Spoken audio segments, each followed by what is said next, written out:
everyone, this is Tim from Your Six Studios. Today in this video, I'm going to show you how to fix if you can't boot your Samsung phone into the recovery screen or mode.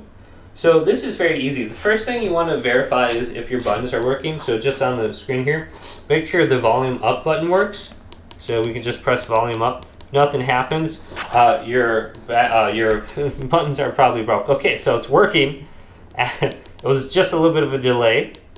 So I can see that's working, the volume up's working, and then the power button should turn off your screen. And then I want to turn this back on. So my phone is just being a little slow after starting up. I don't have the latest version or the best operating system on this cheap A16. So what I want to do is go to the top right now, go to power, and then tap power, power off. Now this is probably where everyone's kind of like getting this wrong. We want to have a USB connected to our computer that's turned on. It could be a laptop, but make sure this cable is connected to your computer. Then connected right here.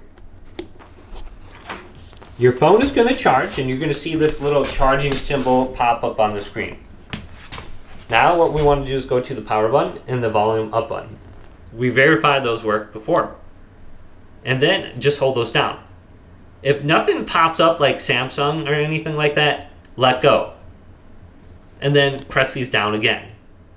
So the symbol went away, let go, and then hold those two buttons down again. Once you see Samsung, Galaxy, let go.